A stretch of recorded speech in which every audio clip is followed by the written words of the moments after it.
Hello and welcome back to Season 14, Episode 3 of Solely Singleton, Part 2.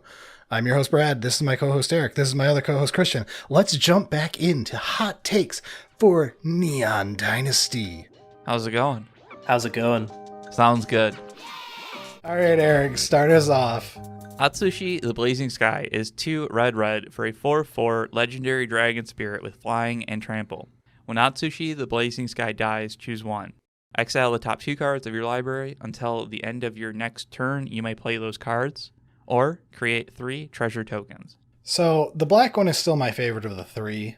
Yeah. But this one is acceptable. The problem is it's a red 4-drop, which is such a hard thing to get into. It's a red 4-drop without haste. Yeah. Yeah?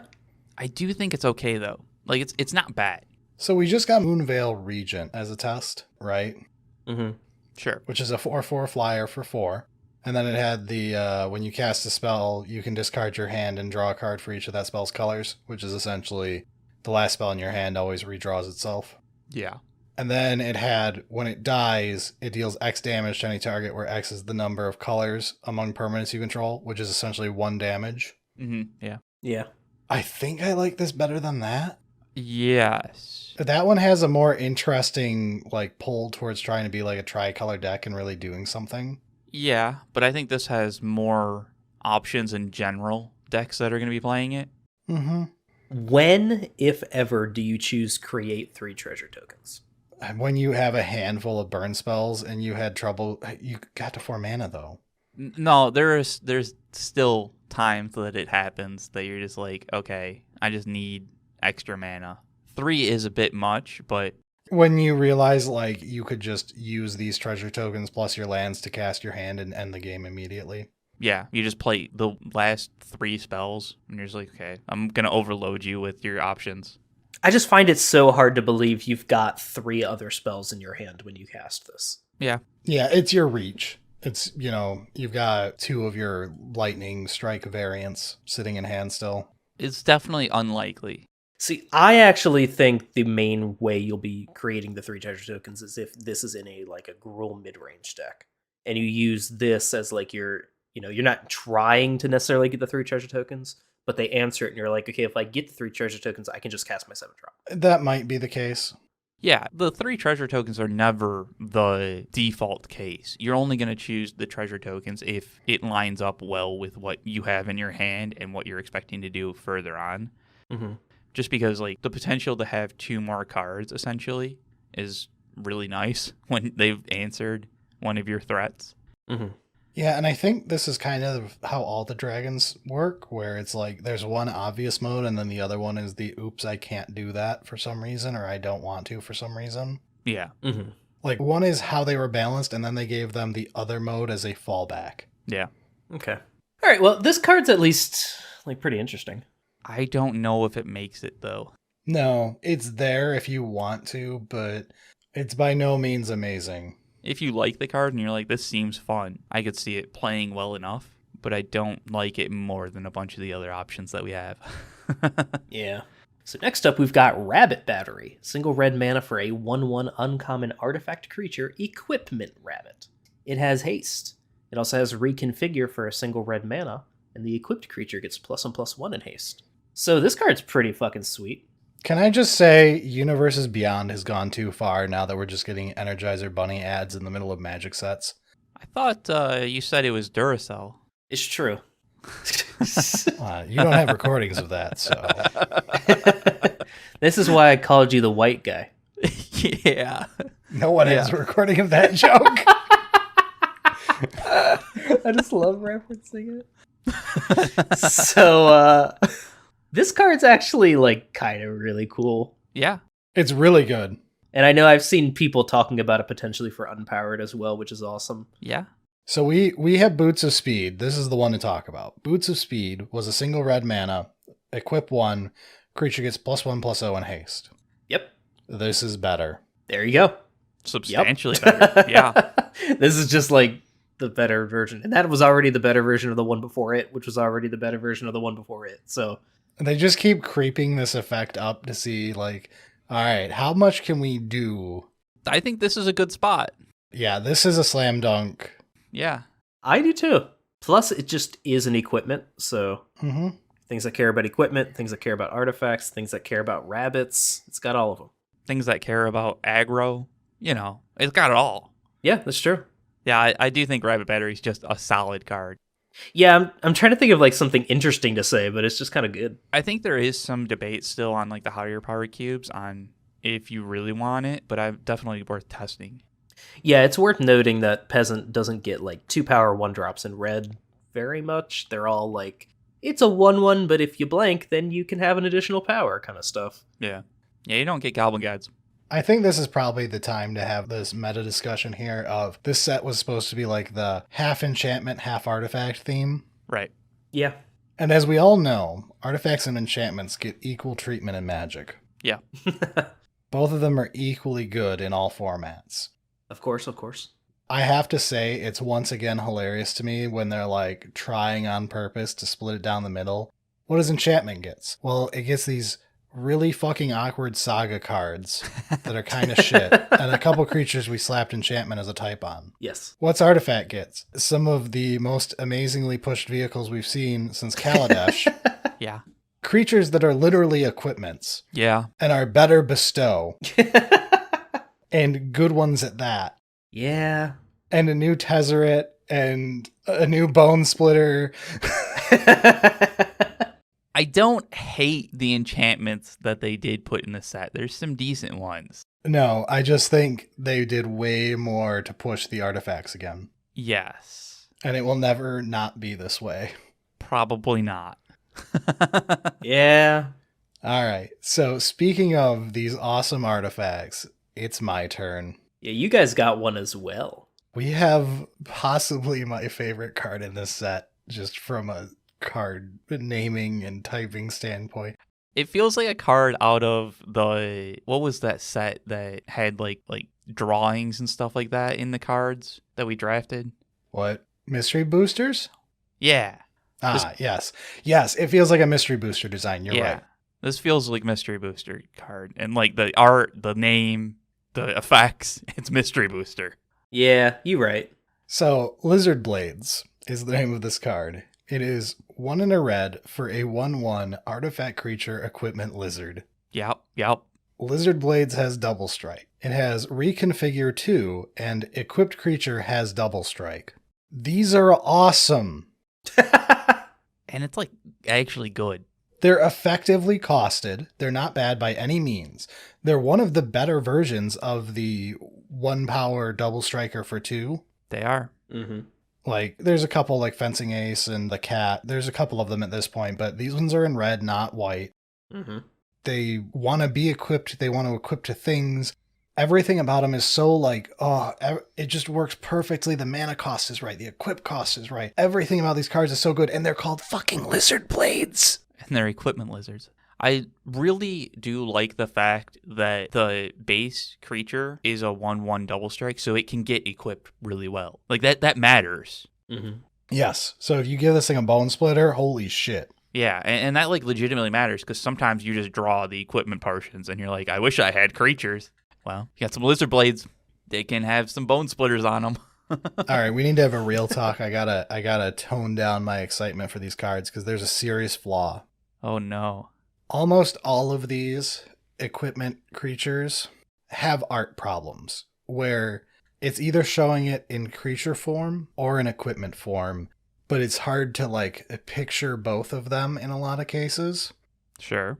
This one, you had lizard blades. It would have been so easy to make one of them in blade form and one of them in lizard form. Right. And they failed. Yes. And it would have made sense too with like the double strike of like, hey. Yeah, so one's equipping the other guy until they have to go equip to something else. Yeah, it would have been perfect. Yeah. But no, we got 2 lizards with extended snouts. Yeah, they're like clearly just ornamental swords. They don't look like creatures. No. All right. We've had enough fun with lizard blades though. Let's move into a new Spooty card that honestly is an us card too, but I would like to have an actual discussion about this. This is Reinforced Ronin. Single red mana for a 2/2 uncommon artifact creature human samurai. It has haste. At the beginning of your end step, return Reinforced Ronin to its owner's hand. It also has Channel of 1 and a red, discard this, draw a card. So it has cycling, effectively, for 1 and a red. Okay, this one, for me, is very hard to evaluate. I heard you all talking about things like Zergo Bellstriker and whatnot. Obviously, this reminds me a lot of Dash as a mechanic, which Zergo Bellstriker, I think, had, right? Yeah. Yep. So talk to me, both of you, about how Zergo Bellstriker plays, because I don't have experience with it. Sometimes you play him as a 1-drop 2/2 because you didn't have another 1-drop. And other times you have another 1-drop and you just dash him out as a hasty 2-power that they weren't expecting. Okay. So obviously the worry I had is the very obvious worry of like you're investing mana into this over and over and over again. I understand that once that becomes not something you want to do, you can just discard this to draw a card. Yeah, but at the same time, you're the red deck. Investing mana in this over and over and over again isn't like doing it in a deck with a long-term plan. Mm-hmm. You're doing this in a deck where you often run out of things to use your mana on. Yes. Yeah. It's one of those that like each card in your deck for the style that Reinforced Ronin is going to play him has to do a certain amount of damage to actually exist in it. And it has to do it at a certain mana curve. So you want 3 to 4 damage out of your 1-drops. This is likely to do it, even though it's going to cost you 2 mana to do it. So that's okay because you get to choose when you want to play it. Like if it's a bad play to play a Reinforced Ronin on your turn 2 because you have better mana efficient options, then you just won't play it. Okay. You know, like the downside just isn't really a downside in those decks just because of how the mana efficiency doesn't matter. Yeah. Yeah, and your opponent still has to solve the card. Right. Mm-hmm. Like, they can't just keep getting beat in the face for 2. So it's not like you're forcing yourself to pay 2 for the rest of the game. You're going to do this 2, maybe 3 times, and then they'll have killed it because it's doing too much damage. And they can no longer go, well, at least he's having to pay a mana to shock me over and over and over again. Right. Okay. There is even some slight upsides to this type of thing because it turns off their sorcery removal. Yeah. Which isn't a big thing, but sometimes you know that they have like an O-ring. That's their solution that they have in the deck, and you're just like, well, it doesn't do anything. Good job, idiot. Yeah. I'm very interested in how high I actually evaluate it once I play, because I think the channel does matter a lot. Okay. Yeah, and we're ignoring the channel. Like, we're just talking about his main mode. Yeah. The channel mode, when you top deck him, is amazing as well. Or eventually there's going to be a point where you're just like, yeah, this isn't going to work on the board state because they have blockers. I just want something else. I want to dig deeper. I want to find the reach. I want to find my lightning bolts, get them dead. And it just, Reinforced Ronin does exactly what I want in those decks. It's not something that I'm going to put in any non-aggressive deck, but guess what? You're in a 1-drop red spot that's aggressive. We need a certain amount of them. Yeah. Okay, cool. Good discussion. All right, Eric. Up next is you. Ooh, it's Ogre Head Helm. Ogre Helm Head. Ogre Helm Head? I'm sorry. I wonder what an Ogre Helm Head would be. Ooh, it's Ogre Hell. Ogre Hell. I mean, yeah, it does look like hell. Ogre Head Helm is 1 and a red for a 2/2 artifact equipment ogre. Equipped creature gets +2/+2, has reconfigure 3, and whenever Ogre Head Helm or equipped creature deals combat damage to a player, you may sacrifice it. If you do, discard your hand, then draw 3 cards. Cool. This is a fascinating card to me. Yeah. It's tough because the base stats are solid. This is not going to be a bad card just because the base line is reasonable. Okay, so time out for a sec, Eric. Do you remember Anji's Ravager? Vaguely. It was a 3-drop 3/3. It had to attack, and whenever it attacked, you discarded your hand and draw 3 cards. Right.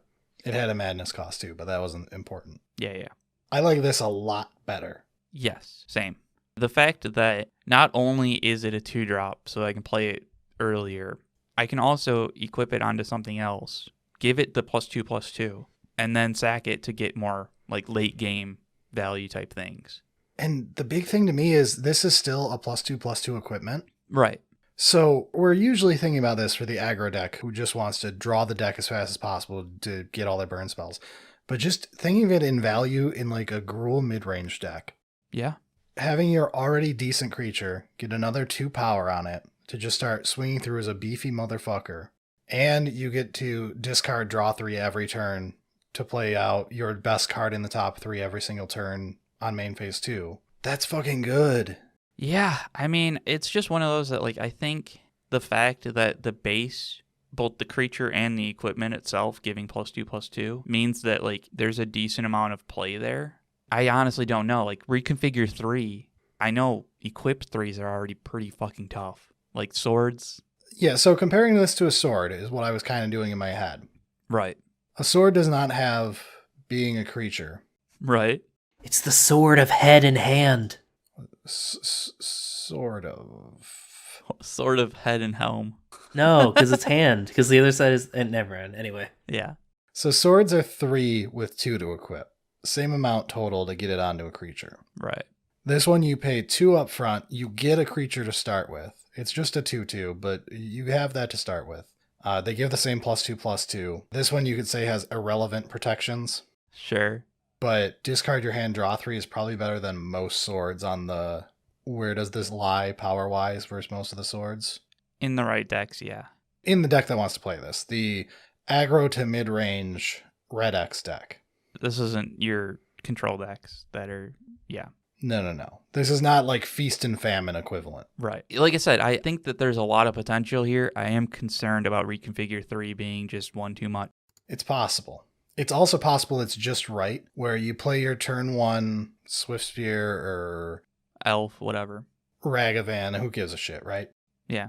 You play that turn 1. Turn 2, you play this out, you swing with the other one. Turn 3, you equip this to the thing that was about to be outclassed by the mid-range creature. Right. To either bash through or force a trade. Yeah. And you also get to toss the junk that was left in your hand because you're like 6 cards down by this point between your lands and your stuff you've played. Yeah. And like you don't have to. It's still a choice. Yeah. Maybe you keep it around because if they don't have that play to like, let's say turn 1 and 2 is like nearly nothing for them, and on your turn 3, you're sitting there and you're like, I guess I'll just bash for 4 with these 2 creatures and then bolt them or whatever the fuck. Yeah.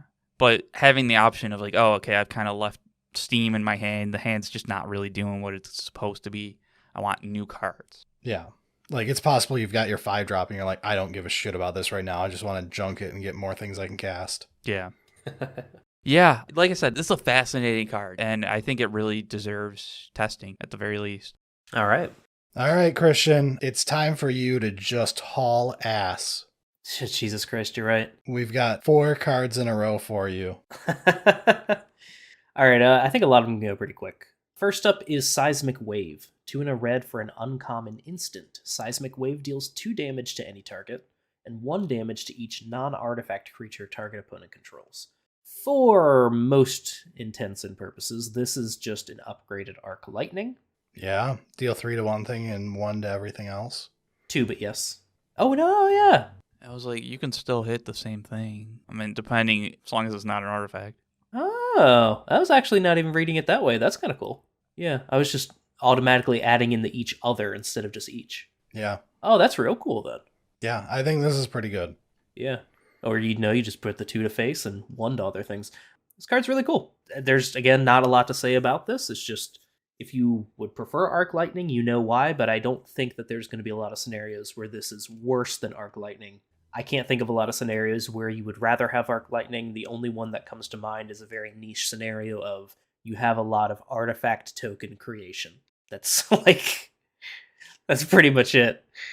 Yeah, and I don't think you want that many 3-drop of those. Like, you probably don't want both. Yeah. No, I think I'll just replace Arc Lightning with this. Which, that's a big name to go. Yeah? That's a big name to go, but... Yeah, I'm a big fan of this card. I think it's actually really good. And the final card that we have here for red is Twin Shot Sniper. 3 in a red for an uncommon 2/3 artifact creature, Goblin Archer. It has reach.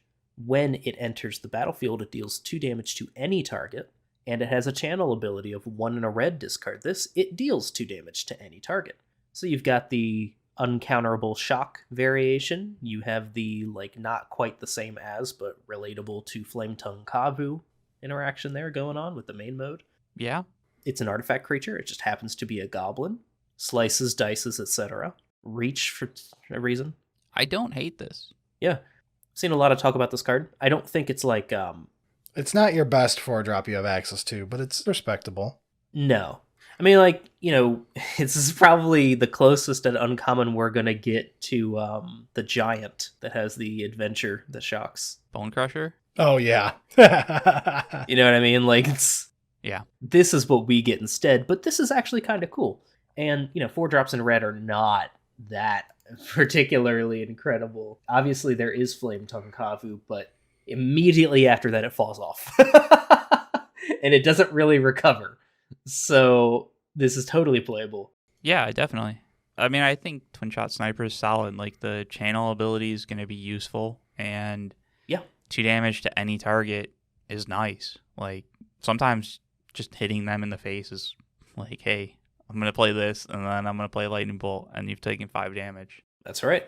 Absolutely. So, yeah, seems fair. Yeah, just kind of a cool glue card in a lot of ways.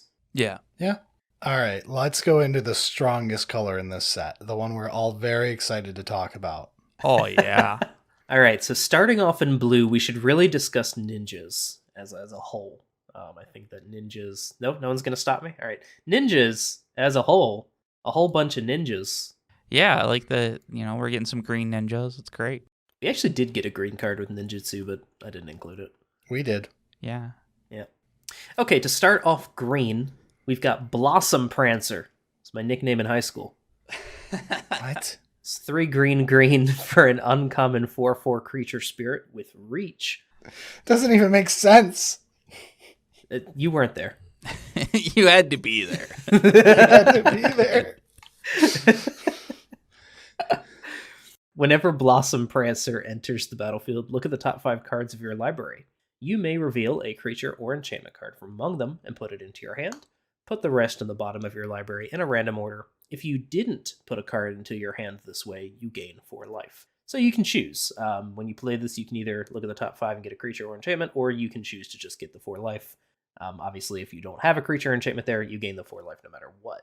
I mean, this is just kind of a solid 5-mana creature. It's basically 4/4 reach, gain life, or draw a card. Your choice.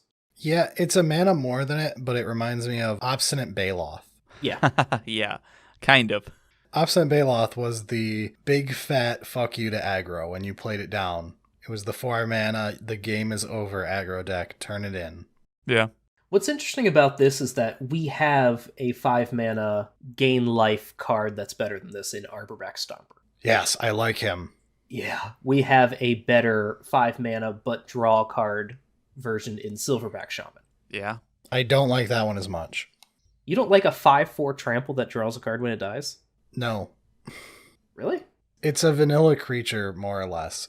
Sure, but like on power level, that's totally reasonable.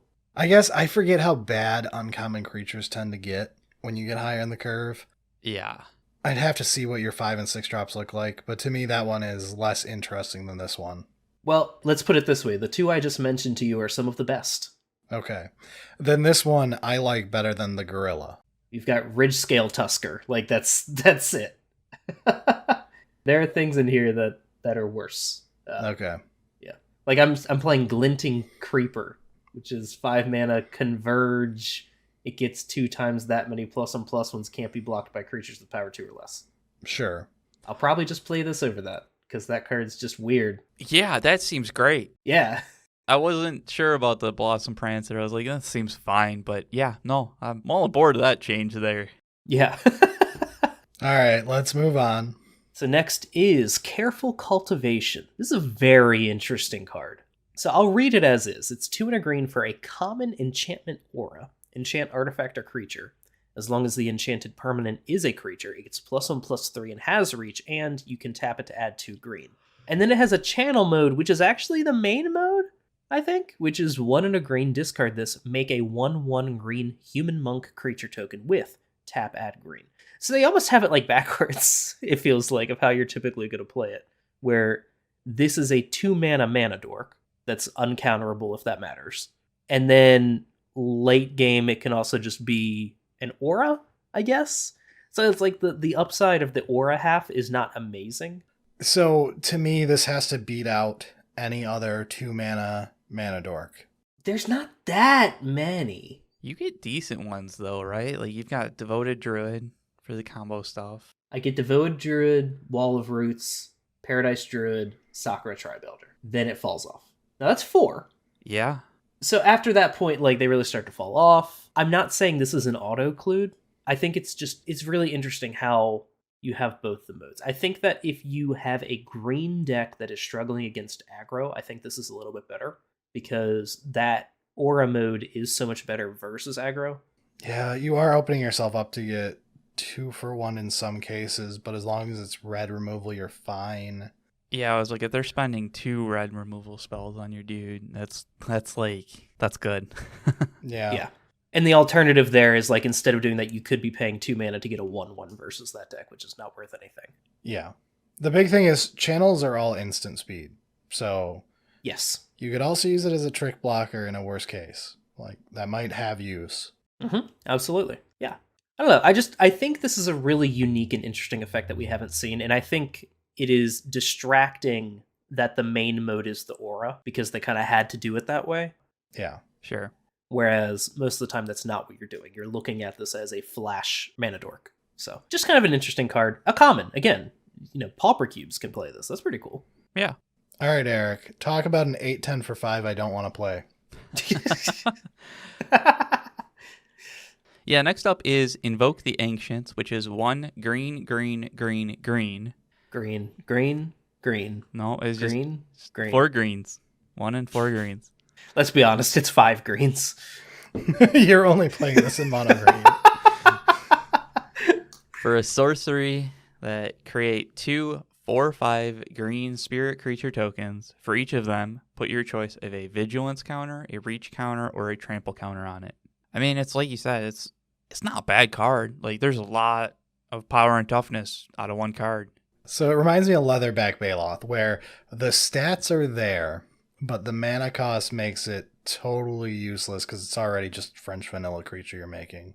It's also kind of awkward that it's a sorcery in green making creatures, so it's like a creature, but it doesn't have synergy with the creature stuff, but it works with token stuff.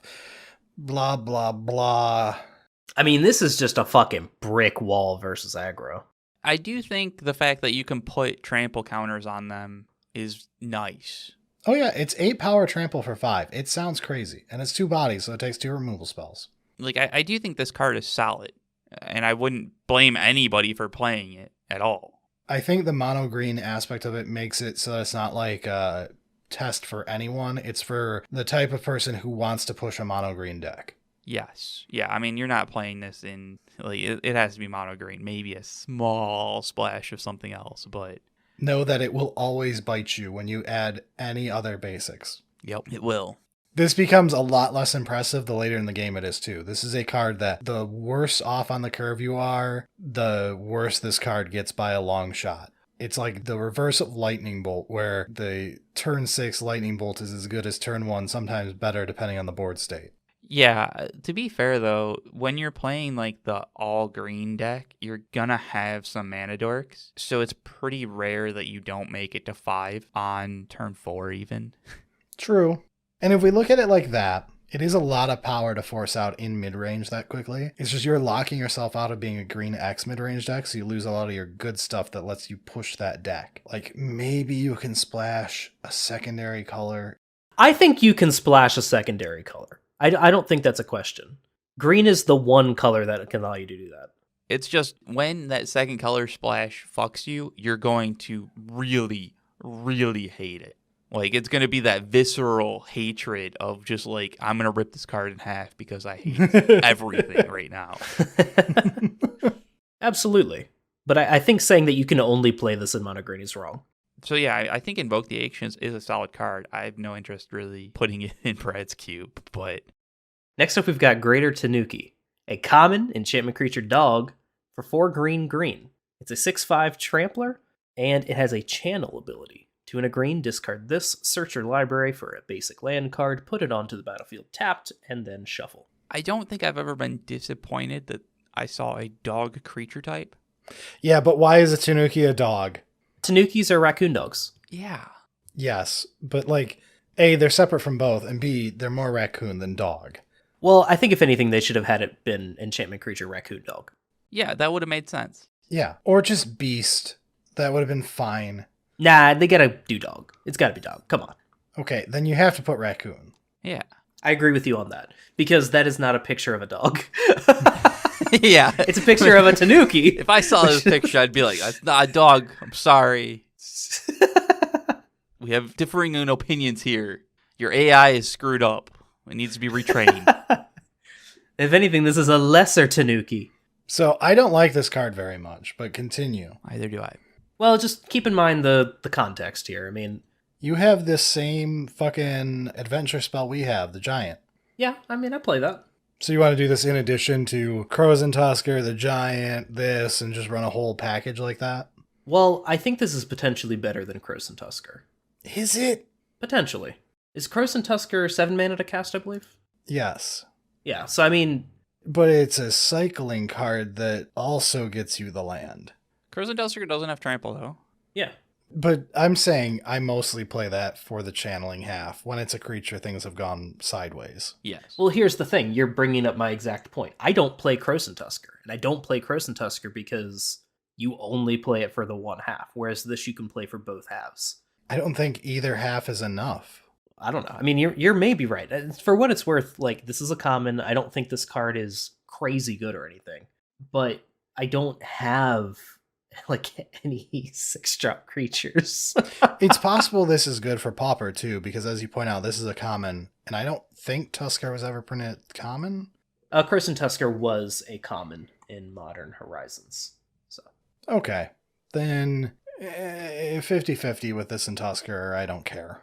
I mean, Tusker puts the land in your hand. This puts it on the battlefield tapped. There's a difference there. True. Tusker draws a card. Okay, sure. But, like, I mean, we're talking about different things here. This, you go turn 1 mana dork into the channel here, you can play your 5-drop. Yeah. Okay. That's fine. Again, I mean, I'm being forced into a position where I have to, like, really defend this card, but... No. I can accept it, but I think you're going to be very happy when the next couple sets come out and you're able to get rid of Greater Tanuki. I agree. Like, this is not a card I'm going to go out and buy real quick. This is the card where a year from now, when we're reviewing a different card, you're like, I'm running Greater Tanuki. The fuck we're is like, this? oh yeah, cut that. Yeah. Exactly, yeah. I'm like, we don't have anything. You remember fucking Tanuki? Is that raccoon? Yeah, the fucking dog is not a raccoon. Who plays this shit?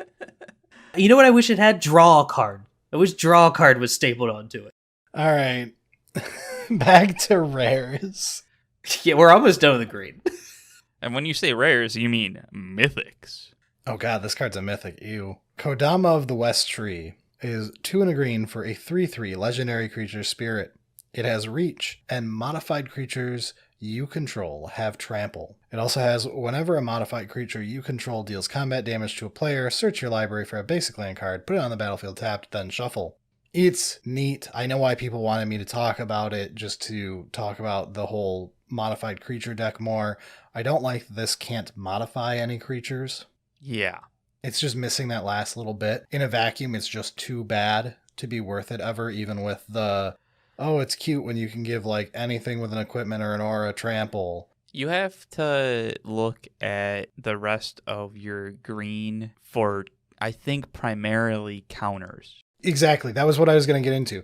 If you play the +1/+1 counter deck, like let's say you're playing it in Simic or Selesnya or Bant or whatever. Sure. If you're playing the +1/+1 counter deck is the only time I see this card making it for you, because it's just, there was a 4-drop, I think, that did this, where it gave a counter to something and then everything with a counter has trample. I think I vaguely remember that. This one's a 3-drop instead of a 4-drop. It's got a great stat line, and this one's got the dealing combat damage, gives you rampant growths. So I do see this as a thing in that.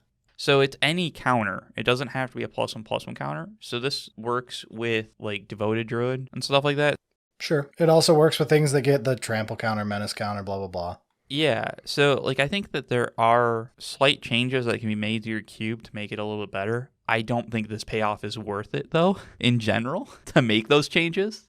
No, but if you're already playing the deck, Yeah. then this could be worth putting in your cube. Yes, I could see that being an interesting addition to the cube that's doing that type of thing, definitely.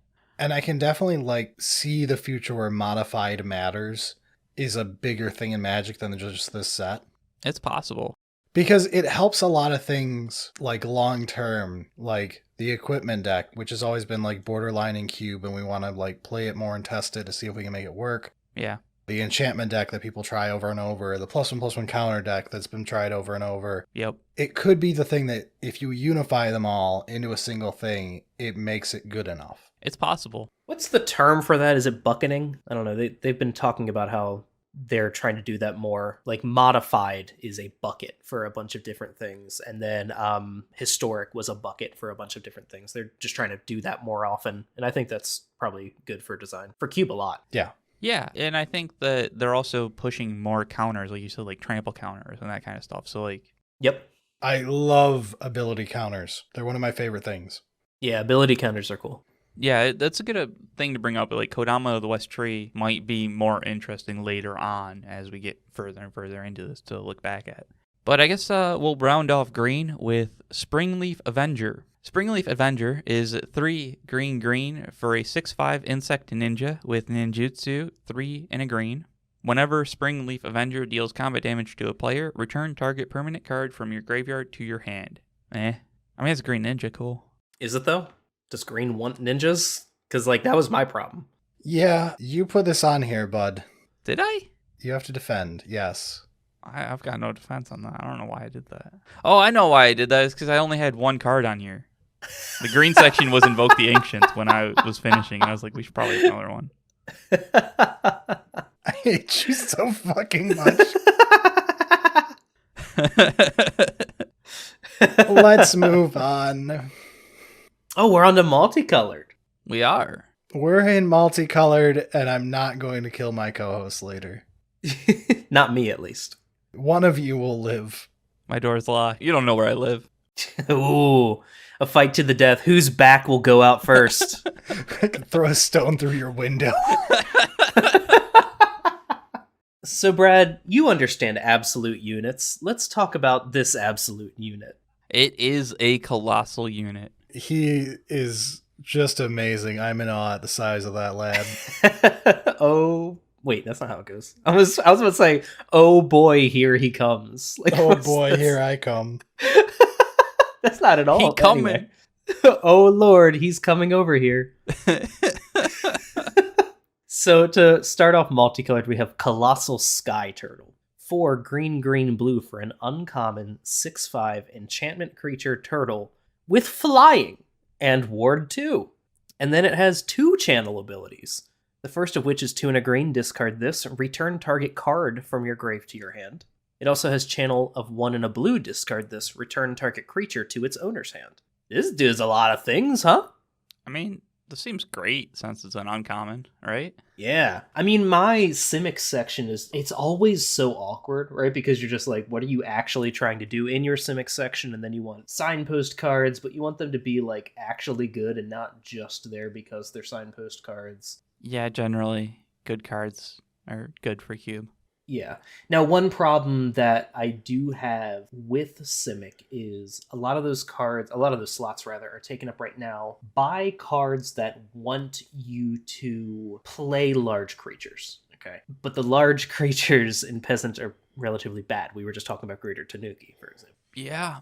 One of the creatures that I have in my multicolored section for Simic is Emoti, Celebrant of Bounty, which was the 5-drop Cascade legend that basically gave your CMC 6 cards Cascade. Or 6 or greater, I should say, Cascade. And that card's, like, I really love that card, but it's awkward because, like, I want to play it, but I need more things that can trigger it. You know what I mean? Yeah. And this, to me, is a good example of it, where because you have the channel abilities, it's not just dead in your hand. No, I mean, I legitimately think this is a good card for what you're trying to do. Like, it's a solid threat for the later game. The channeling abilities are reasonably costed.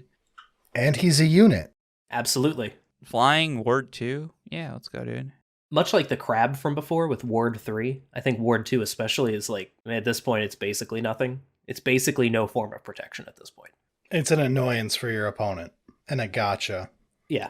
I do think that maybe there's a bit of reanimation that this one can work in as well. Absolutely. The channel. I don't know how your mana base works with green, green, blue, and then in black for reanimate. So You can just play this in blue-black Reanimator because you have the channel ability. yeah, okay. You don't get the access to the green one necessarily, but that's also okay. And if you find a green splash, then that green ability in that Reanimator deck actually, that can matter because it's any card. It's not just permanent, so you could get back a Reanimator spell or something. Yeah, true. Which is kind of cool. But even outside of that, I think it's easy to say, hey, it's a big creature that can discard itself. I bet you this would be good in the Reanimator deck. Right. I think that in the ramp deck, this is totally fine. I think that, in any of those kinds of decks. So, yeah, cool card. In the control deck, it's going to be great. That green control deck. Yeah, I mean, that doesn't happen very often. Yeah. But, mid-range, right? If you've got a mid-range deck where you don't have a super duper amount of ramp, but you need top-end threats, you can still play this because you may not get to 7 mana to cast it, but you can at least utilize the other abilities. And then when you do get to 7 mana, you do have it kind of thing. Yeah. I just think it's totally fine. All right, Eric, take us into Kaito here. Yeah. We've got Kaito Shizuki. Kaito Shizuki is 1 blue-black for a Planeswalker with 3 starting loyalty. At the beginning of your end step, if Kaito Shizuki entered the battlefield this turn, he phases out. His +1 is draw a card, then discard a card unless you attacked this turn. He has a -2, create a 1/1 blue ninja creature token with this creature can't be blocked. And he has a -7, you get an emblem with whenever a creature you control deals combat damage to a player, search your library for a blue or black creature card, put it onto the battlefield, then shuffle. This card's cool. Yeah, his -7's not a thing. No. I mean, it could be fun, but no. Nah. I like his plus ability for pushing the tempo ninja deck as a thing. Yes. His minus is fine. It's reasonable. The problem is it's a -2. Yeah. It does unlock the other ninja stuff, but it's a token, so using it for ninjutsu is not great, especially since you had to use 2 loyalty. That's true. Yeah, that's fair. He only protects himself with the phasing once, right? Yes.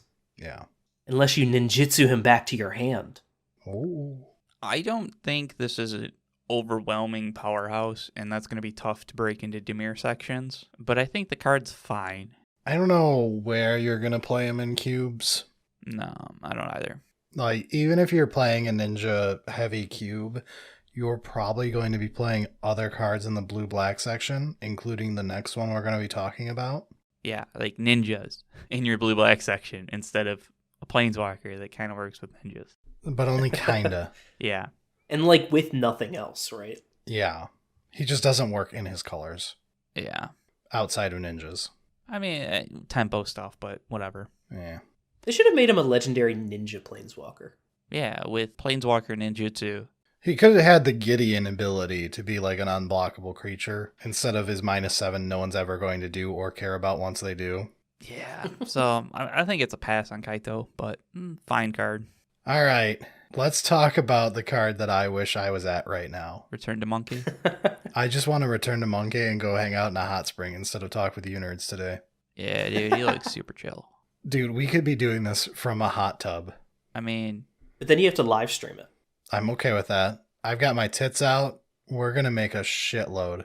Neither of us have hot tubs. When are you going to get a hot tub, Brad? When hell freezes over, because I certainly don't want to upkeep a hot tub. I mean, you say that, but once your OnlyFans takes off... Stretch goal. R/absolute units. Christian, read the card. Hurry up. Invigorating Hot Spring. 1 red-green for an uncommon enchantment. Invigorating Hot Spring enters the battlefield with 4 +1/+1 counters on it. Modified creatures you control have haste. Remove a +1/+1 counter from Invigorating Hot Spring and put a +1/+1 counter on target creature you control. Activate only as a sorcery and only once each turn. This card reads in a very weird order. Yeah, it does. But basically, you got your Rhythm of the Wilds, which can, you choose to either put a counter on the creature, you give it haste. This is, you do both, but only once a turn and only 4 times total for the most part. Right. The modified creatures you control have haste. It basically means you could play a creature, equip it, and then it has haste. That's a thing. More often than not, that's not going to be what you're doing with this, I don't think. Especially in these colors. I mean, there could be other counters that just, creatures that enter with counters and stuff like that. It's not unreasonable, but yeah, it's not why you're here. You're here for it triggering itself essentially and giving +1/+1 in haste. I know a lot of people are excited about this over Rhythm of the Wilds, which is crazy because Rhythm of the Wilds is so good. Yeah. It is good, but I think this is better in a general case outside of combo. Yeah.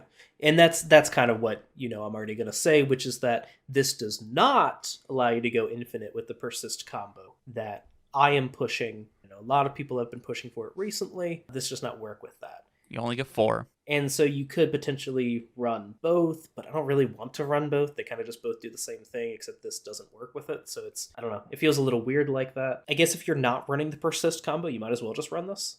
Yeah, I think so. I mean, Rhythm has like the can I be countered thing, but that's pretty small. Invigorating Hot Springs has the nice fact that you can do it on tokens as well. Yes, you get it on tokens, you get it both halves basically of Rhythm of the Wilds. Yeah. And like by the time you've used all 4, you're either out of steam and it doesn't matter, or like you've won. Yeah. Did you say steam on purpose? Get it because it's a hot spring? That was bad. Anyway, I do think for rare cubes where you don't need this for the creature combo deck, like I don't tend to care about Rhythm of the Wilds for that. I'm not running it. I think this is probably better in that case. I think so, but I don't think it's like so substantially better that like if you want to play this instead of Rhythm, that's fine. If you like Rhythm more, that's fine too. Yeah. I think they're very similar in what they're trying to do. All right. I'm very excited about the next card though, so let's move on. All right. We have Satoru Umezawa, who is 1 blue-black for a 2/4 legendary creature, Human Ninja. And before I go any further, stop thinking about the ninja deck. But I don't wanna. He's Umezawa. He's a ninja. I'm just thinking about 2-force. Good job, Christian. Whenever you activate a ninjutsu ability, look at the top 3 cards of your library, put one of them into your hand and the rest on the bottom of your library in any order. This ability triggers only once each turn. His other ability is each creature card in your hand has ninjutsu 2 blue-black. Brad, how do you feel about this in the ninjas deck? I don't give a shit about it. I don't think it's actually great as a ninja card for the ninja deck. It's not. I think it's fine. For EDH, this will absolutely be a ninja general. I get it. Whatever. Yeah, dude. This could be awesome. But for cube play, this is a sweet cheat into play card. One of the better ones we've gotten in a while. You could definitely make this part of a like cheat in Eldrazi and all that. Where you're playing your evasive stuff that your tempo deck would also want. It makes things like your Fairy Seers or your unblockable 1/1s, all that type of stuff becomes way more interesting during the draft because the guy who's drafting this type of combo deck will also want it, not just the tempo player. Yeah. It's a very interesting twist on that. That's not just, sneak attack or show and tell. Right. Which this will work in lower power environments where you don't want to just go full balls to the walls with those. I very much like this card. I do think it does have, and this is like not really a problem, but it also kind of is in the fact that drafters who are not experienced are going to misdraft this. I agree with that fact. And it's going to be a very common thing that happens for non-experienced drafters. That's why before I started reading the effects, I told you to stop thinking about the ninja deck. Yeah. Because you need to remember the first ability is just when you cheat something into play, you get the first ability. The second ability is why we're here. Yeah. And he himself, he's not a ninjutsu ninja. He can never ninjutsu into play because his ability only works once he's in play. He is just, you raw dog him out as a fucking 3-drop, sits there and play as a 2/4. Yeah. I like him. He's definitely one of the more interesting low-power combo deck cards. Yeah, it adds a bit of interesting changes. I do have concerns about the fact that, like, he's a 3-drop 2/4 that doesn't have any real protection. He doesn't get bolted, I guess, but, like, he has to make it to your next turn. Mm-hmm. And given he's a creature, it's not guaranteed in any possible way. So, again, why I said I like it because it's a low-power combo deck. yeah, it's interesting. This is something that we could use some more of. Something for less broken lines of play for combo. Yeah, it's definitely a unique and interesting card. So yeah. All right. Send us off with just a shitload of uncommons, Christian. Oh, wow. Yeah, you're right. I hadn't been looking that far ahead. Okay, so to finish off multicolored, we have the Oni Cult Anvil. Black and a red for an uncommon artifact. Whenever one or more artifacts you control leave the battlefield during your turn, create a 1/1 colorless construct, artifact, creature, token. This ability triggers only once each turn. It also has tap, sacrifice an artifact. Onicult Anvil deals 1 damage to each opponent. You gain 1 life. The easiest, quickest comparison to this is Hidden Stockpile. Yeah. The thing I like about this more than Hidden Stockpile is I feel like it's in the more correct colors. I think you're right. With Hidden Stockpile was correct at the time before I really moved more into red being part of the Aristocrats deck. And now my black-white portion tends to be more tokeny, whereas my red-black tends to be more aristocrat-y. Yeah. Yes, exactly. Obviously, this doesn't care about creatures. It's only about artifacts. It does, note the fact that once you get it going, you can just keep going, which is kind of nice. So it has that sort of inevitability. I do kind of like the idea of, like, you really feel the, like, it's hammering, like, you're really doing the, like, hammering on the anvil thing once you start just getting the rhythm of every turn, make a creature, sack a creature, ping you, make a creature, sack a creature, ping you. Yeah. Yeah. Like, it has that nice rhythm feeling that actually works well with the idea of evil anvil. Yeah. That's a good point. I'm trying to, like, rack my brain around some way to make this. I know you can only do it once per turn, but I'm trying to figure out a way where you can do it on your turn and the opponent's turn consistently. I remembered I played Blasting Station. I was wondering if that worked, but obviously that doesn't work because it untaps itself. If you did, like, you'd have to do some weird, like, Voltaic Key or Voltaic Goblin. Not Goblin. Golem shenanigans. I don't think any of that's worth doing, but... You mean Golem, right? Gollum is the character from Lord of the Rings. You're talking about Merfolk? Okay. Anyway, so just kind of an interesting card. I don't necessarily think it's going to be like a huge powerhouse, but it's definitely something different that you can be doing in your Rakta's multicolored section, besides just playing a whole bunch of creatures that sacrifice creatures. All right, that ends multicolor. Let's move into colorless. Christian, keep on trucking. You got it. To start off colorless, we have Circuit Mender. 3 mana for a 2/3 uncommon artifact creature insect. When Circuit Mender enters the battlefield, you gain 2 life. When Circuit Mender leaves the battlefield, draw a card. It is just a strictly better... what's it called? Filigree Familiar. Thank you. When I hate this one. Filigree Familiar is better. It's so much cuter. This Circuit Mender can go fuck itself. That all of that being said and being true, this does just have a single toughness more than that card. That card I still play. I know it's definitely fallen off in power as more and more things come out, so this is probably just kind of bumping that effect up to where it needs to be nowadays. But still, pretty cool effect. So yeah, I mean, there's really not much to say there. It's just a cool card. The next card is a lot more interesting. That is Containment Construct. 2 mana for an uncommon 2/1 artifact creature construct. Whenever you discard a card, you may exile that card from your grave. If you do, you may play that card this turn. It's like Giving Things Madness, but it's better because you don't have to cast it right at that moment. Yes. I don't know if my cube supports this currently, but in the future it could be something that, I might try to continue to push and might be a good payoff at that point. That's fair. Yeah, I could see that. And, like, the problem I have, I think, is that I'm trying too hard to make it work with cards that are not good. Sure. You know what I mean? Like, there's a bunch of cards that I'm like, these are just not good enough for cube, and I want to bust them with Containment Construct. But, like, Yeah. I'm still playing a bunch of cards that are not good. So, I don't know, dude. I'm a huge fan of the card, just not in my cube. Yeah. From an EDH perspective, I love this thing, but...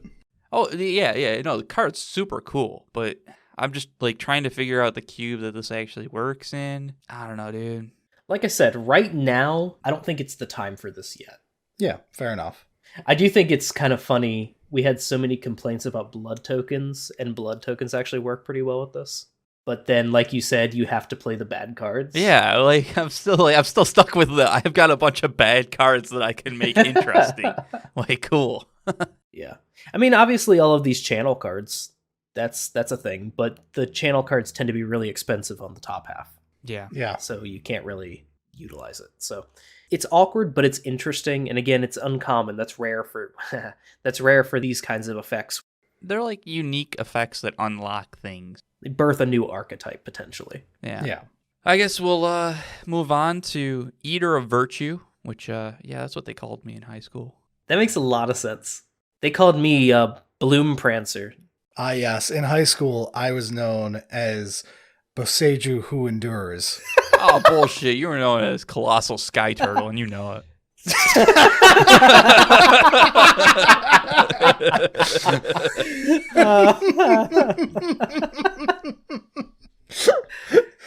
Dude, Eric is on fire today. Jesus Christ. Just read Bone Splitter 2. Eater of Virtue is 1 for a legendary artifact equipment. Whenever equipped creature dies, exile it. Equipped creature gets +2/+0. As long as a card exiled with Eater of Virtue has flying, equipped creature has flying. The same is true for First Strike, Double Strike, Death Touch, Haste, Hexproof, Indestructible, Lifelink, Menace, Protection, Reach, Trample, and Vigilance. Equip 1. So yeah, 1 drop, equip 1, equipped creature gets +2/+0. We did it. And actually, to be honest, the exile thing is a thing. Yeah. Like, giving other things flying or menace, yeah. Yeah. It's not in every game that happens, but that will happen once or twice a draft. Right. And it'll be noticeable. Like, it will make it that much better. Yeah. And it's not like Bone Splitter was a bad card as a starting point to improve upon. Good, solid base to start with. So, yeah, I mean, Eater of Virtue is solid. It seems good. Yeah. We finally improved upon a common from a decade ago. I mean, did Bone Splitter get bad for you all? Or is it still just totally good? No, it's still fucking perfect. Yeah, that's what I thought. Oh, I'm sorry.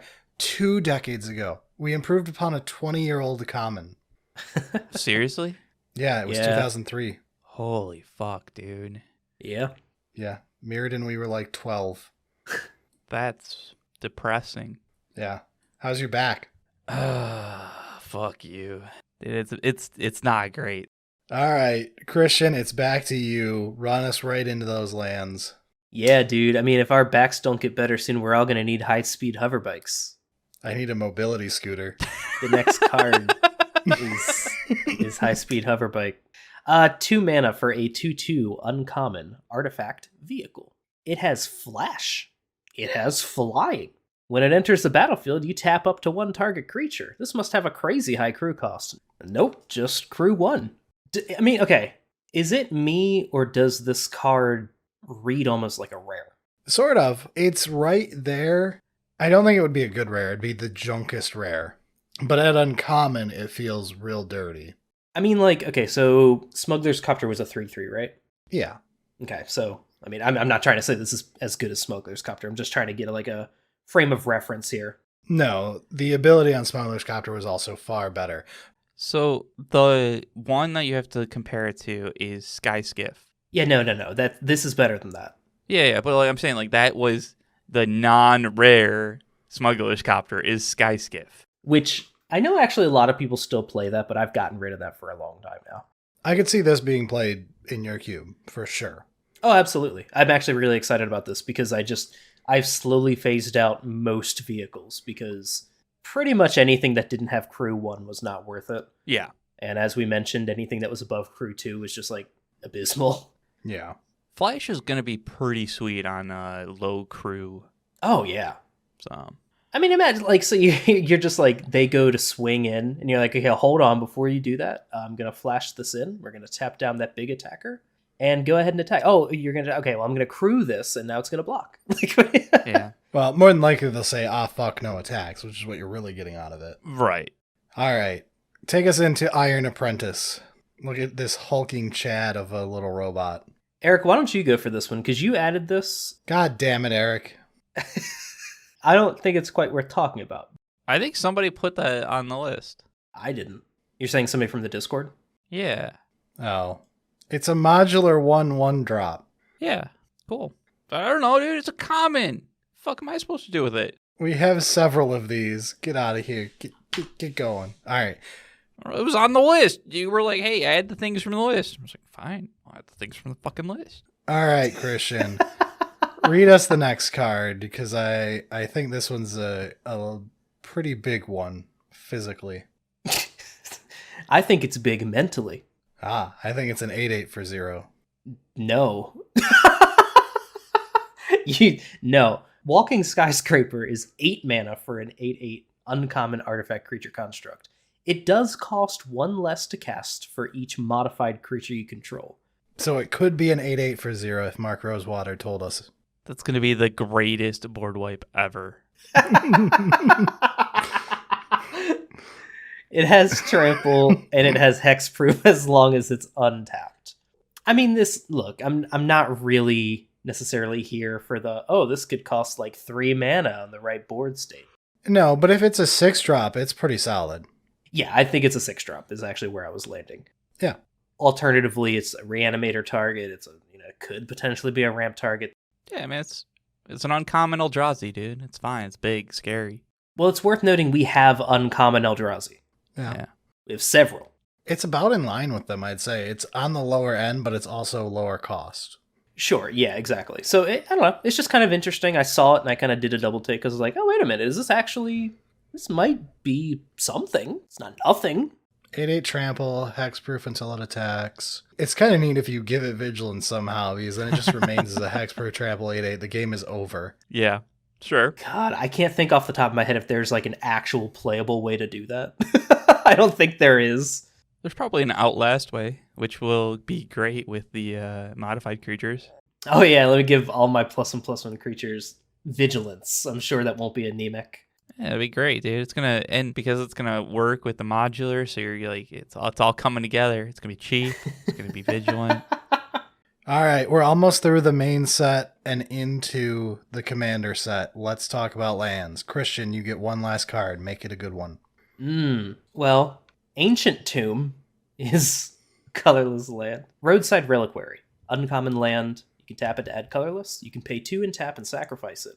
You draw a card if you control an artifact. You draw a card if you control an enchantment. It's cute. Yeah, I mean, I think that the getting 1 card out of it will happen like all the fucking time. Sure, that's fair. Shouldn't be too difficult. I think that that's like easy to have 1 artifact or 1 enchantment. So it's a colorless land that is also a clue token in a lot of scenarios, mostly when you have a clue token. Yes. I think having both will also happen a non-zero amount of time. I don't think it is like not worth bringing that up. Yeah, I guess a white deck would pretty much get there usually between your O-rings and your stuff that either uses artifacts, equipments, clues. So I don't have it here as you always draw 2. No. I have it as you're always going to draw 1. Sure. I understand that there are cases where you don't, but like, let's be honest here. You're going to draw 1 on average. Yeah. Utility lands that are like this colorless uncommon slot tend to be the like low impact, high reliability, or medium impact, low reliability. Yes. Cryptic Caves was another one of these kinds of cards. Yep, that's the one I was thinking of actually, and I couldn't remember it. Yeah. This one, compared to that, so Cryptic Caves costs 1 tap and sacrifice it to draw a card. You only ever get 1, and you can only ever activate it if you control 5 or more lands. Those aren't huge downsides, as we discussed when that card first came out. So you're basically saying, okay, I am willing to always make this cost more for the upside of being able to draw 2 in certain cases. Yeah. So I could understand situations where people say, I would rather just play Cryptic Caves. That may be the case, that you should be doing that instead. But I just felt like it was a card that was worth talking about. That's fair. Yeah, and like for Roadside Reliquary, I think the extra 1 for the potential of enchantment to draw 2 as well, I could see that being a reasonable play line. So, yep. Oh, we've got a cycle of lands, Brad. Yeah, we got 5 of them. We're going to discuss some rapid fire here. First up, Ijango, Seat of the Empire. What the fuck? What? Ijango? Sorry. Iganjo. There we go. Yes. Iganjo, Seat of the Empire. All of these are legendary lands. They enter play untapped. They tap for their color. This one taps for white, and they all have a channel ability. So the white ones is 2 and a white, discard, Iganjo, Seat of the Empire. It deals 4 damage to target attacking or blocking creature. This ability costs 1 less to activate for each legendary creature you control. They all do the discount on the legendary creature part. This one is one of the more tempting ones in my opinion, because when it comes to white lands, there's not too many I'm a big fan of. I like Cave of the Frost Dragon. And like the thing is that with these lands, there's no downside, right? Like it's just an alternate planes, essentially. There's no downside, but like Caracas, I don't accept the argument of the land has no downside, thus it's easy to get in a cube, because you're still eating up a slot. Yeah. That could be spent on literally anything else. It's not even just a slot in the cube. There's also a draft pick. Yeah. Mm-hmm. All of that means that every card in the cube lists matter. Yes. Like, that itself is an opportunity cost. But I think Iganjo has enough upside to it where I like it a lot better than Caracas and on all those other ones. Yeah. I still like Frost Dragon better because I think the Manland cycle was really good. I could see this one being okay, though. This would definitely be sitting there with like Castle Ardenvale in my second slot with which one I would prefer. I think I like this a little bit more than Castle, but... That's a very fair take on that. So let's move on to blue. Yeah, blue is Odawara, Soaring City, and the channel is 3 and a blue, discard, return target artifact, creature, enchantment, or planeswalker to its owner's hand. It's also got the 1 less for each legendary. I don't know, dude. This is the worst one in my opinion. It might work out just because it's blue, right? Like, it's possible that it's just fine just because of blue and how it works in cubes. But I'm definitely not excited about this being in a list. Yeah. Yeah, I don't think somebody's going to be excited to draft this, and therefore it's probably not worth including. And you can only count like legendary creatures in this. And while blue has a fair amount of legendary creatures, blue is the least likely to have enough creatures in play to get this to discount. Right, yeah. If you're getting a discount, it's maybe 1, so... Like with white, being in a random white deck with a Thalia in play is not that uncommon. It's a solid play pattern that you try and do. Yeah. So with blue, like, unless you're playing like V-Click and stuff or anything thereabouts, like, it'll happen, but you're still only discounting to 3 mana then for a bounce. And it's like, at what point is it just 99.9% of the time a land? It has such harder equivalents that you could be playing, like Shelldock or fucking Tolarian Academy or Academy Ruins. There's so many other things you could be doing over this. I think that that's one of the biggest problems. Like, you only have so many slots for this land style thing in your color section or in your cube in general. You don't want to overload it. And yeah, there's better blue options. But like I said, I don't think this card's going to be bad just because it'll play fine in blue, but I don't think it's worth it. No, I think there's just better options. Yeah. So next up we have Takenuma, Abandoned Mire, which is, again, legendary land, taps for black. Channel, 3 and a black. Discard Takenuma, Abandoned Mire, mill 3 cards, then return a creature or a planeswalker card from your graveyard to your hand. This one's interesting. If it said Battlefield, it'd be fucking broken. Well, sure. It also wouldn't be 3 and a black. It would be like 10 and a black. Fucking. I'd play it. But I think this is solid. I think it's solid. I don't know how I feel about it versus things like either Phyrexian Tala or Volraths. Yeah, I mean, those are more like specifically trying to do things. I almost like it better than Volraths. I know all the boomers are going to kill me. Remind me what Volraths does. Volrath's Stronghold is, it taps for colorless. You can pay 1 and a black and tap it to put a creature card from your graveyard on top of your library. Yeah. It is for old grindy magic. Yeah.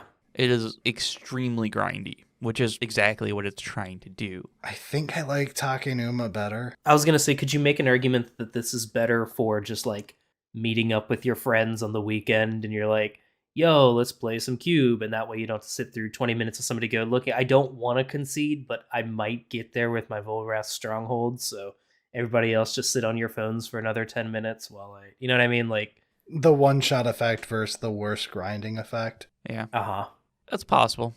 I think I like this better than it. It's there. If you want to play it, play it. I think it's good enough that like it deserves a spot if you're interested in it. But I guess we'll move on to red. Ooh, this is a tough one. So Kenzan, So Kenzan, yeah. So Kenzan, Crucible of Defiance. This is the red one. Channel 3 and a red, discard. To create 2 1/1 colorless spirit creature tokens. They gain haste until end of turn. And then the 1 less for each legendary creature. The haste makes this interesting, okay? So 2 hasty 1/1s for 4 sounds bad. but it's on my land. It doesn't come into play tapped. Any reach on a land in red has some value. Yeah. Yeah. So Den of the Bugbear is obviously better. It's probably better than like the old ones I've seen people play, like Barbarian Ring and shit. Yeah. So I could see this definitely being your secondary red land. And it can play pretty well because it's making 2 tokens. Like sometimes there are red decks that are just like tokens are going to be the way that I win. Yeah. Especially if you're pumping stuff when you attack or whatever's going on. Yeah. Even just a little bit of play into like the aristocrats type stuff where you're just like, well, my land's giving me 2 tokens. Cool. Yeah. And of any color, red is the one where it's like, if your untapped mountain, which check a box for it comes in untapped. Yeah. It's not technically a mountain, but you get my point. Essentially, yeah. It comes in untapped. You get an untapped land that's in your deck. And on rare occasion, It does something. a mana cost allows you to turn it into possibly 1 or more damage. Of any color, red is the one that wins the game because of that.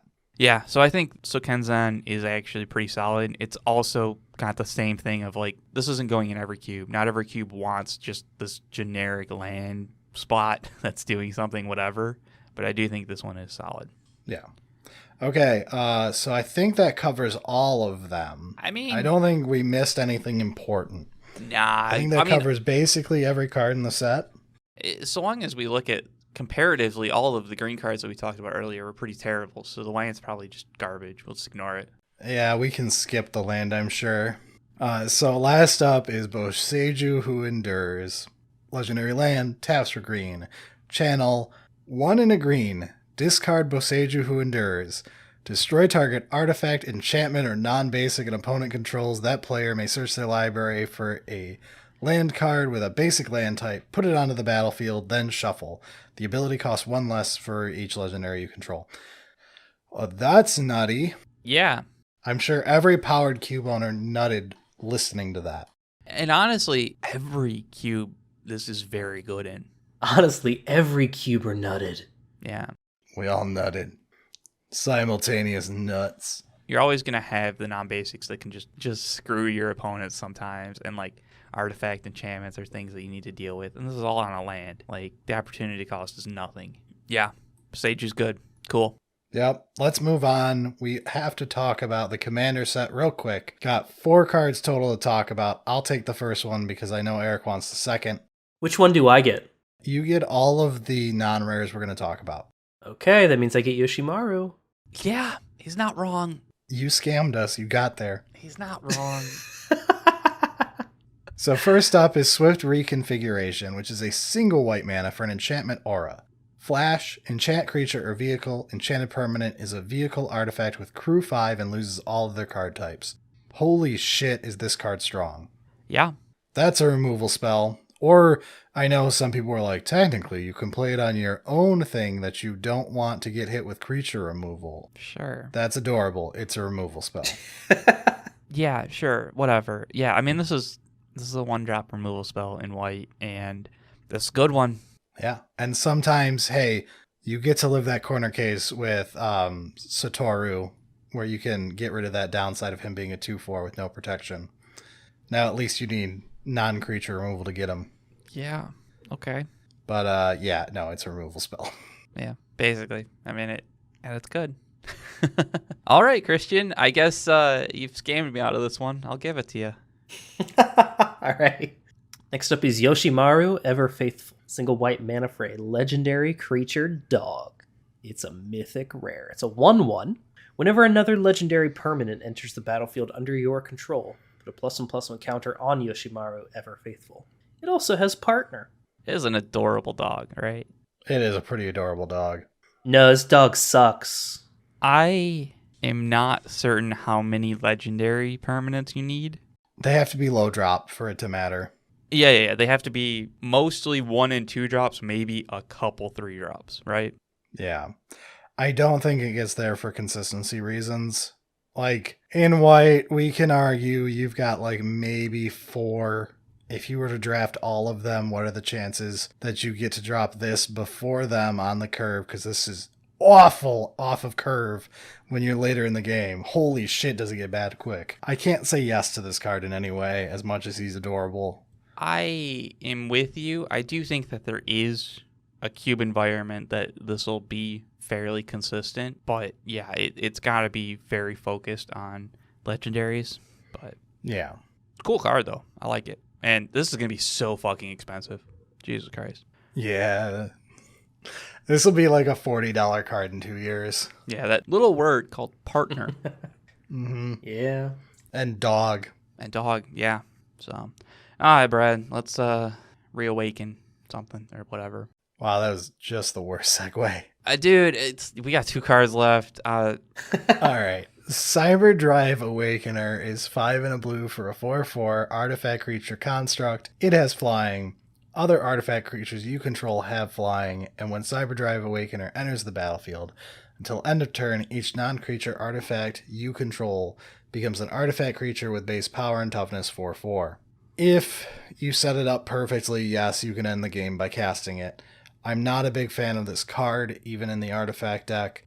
I think far too often you'll end up in cases where it might be more than having haste, but in a lot of cases you're only going to have one untapped artifact when it enters that swings for 4 in the air, and it's just like if this thing had haste. Yeah, because you're tapping your artifacts for their mana to be able to cast this. So, like, yeah, super late game finishing bomb. Like, we're to the point where without our artifact mana, I've got 6 more mana available, and I've got like 4 or 5 artifacts in play that aren't creatures yet, that I can just go, bam, play this, they all have got flying, punch you for 16, kill you, done. Yeah, I mean, that sounds cool.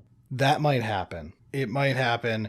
I don't think it's consistent enough, and I think you can do more interesting late game cards in the artifact deck that just don't fail as badly, where this is a 4/4 flyer for 6.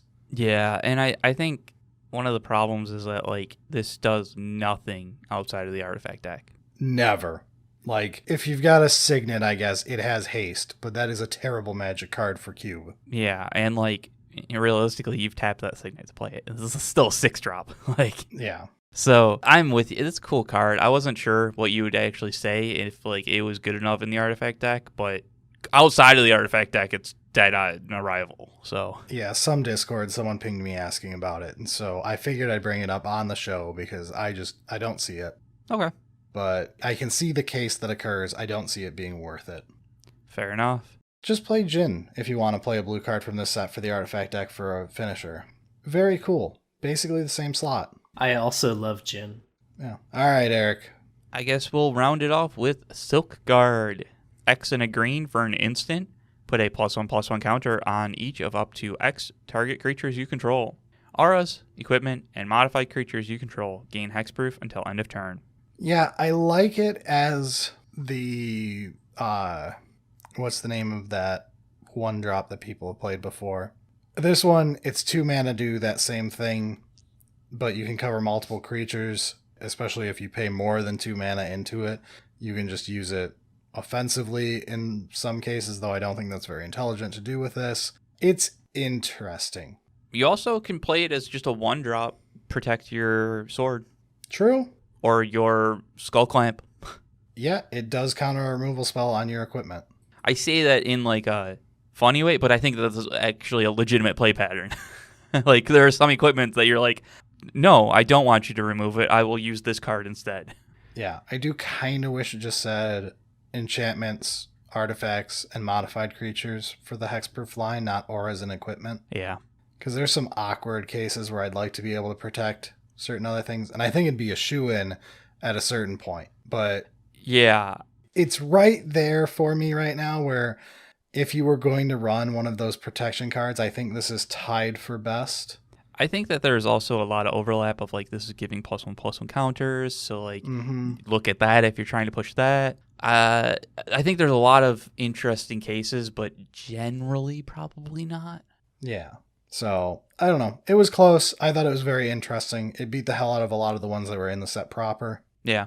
All right. I think that wraps up our hot takes for Neon Dynasty and Neon Commander, or whatever the fuck we're calling the commander set. Good old Bright General. Yeah, something like that. Magic dumb fuck cards. Yeah, what Christian said. Let's hit the outro for the evening. Sounds good. How's it going?